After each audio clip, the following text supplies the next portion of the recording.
So. Boy, alas na kami. Kumusta mga kois? Alas na kami. Panibagong araw, panibagong... Iwan ko kung vlog ito. Basta panibagong araw sa inyo ha. Kumusta? Kailangan mo na. Oh, kubaw. Dito na naman kami mga kois. Umpisang araw namin, mag-abang kami o maghintay sa driver para sa aming service. Pero habang naghintay, ito, kumukuha muna tayo ng video, no? Para naman may post sa ating vlog, di ba? Magandang araw, magandang gabi, magandang tanghali kung anong oras mo sa inyo.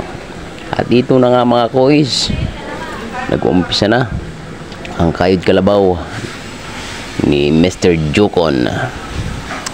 Yung isa kong kasama, yung Papugi Points. Abang-abang lang kami dito mga koy sa aming mga skull, no? Kasi kami po yung nag-guide sa kanila.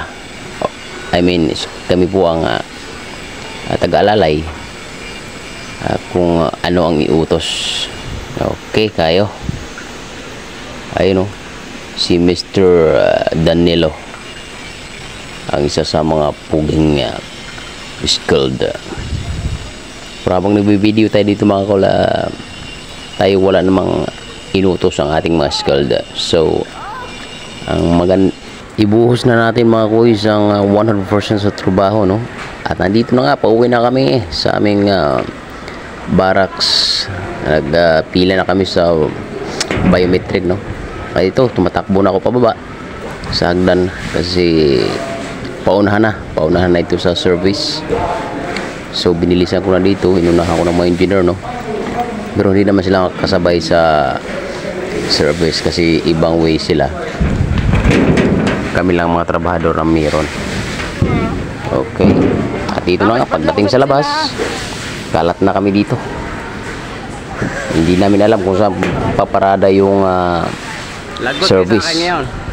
Kaya yung nauna dito nahuli sa pagsakay kasi pumarada dito banda sa unahan. Walay klaro,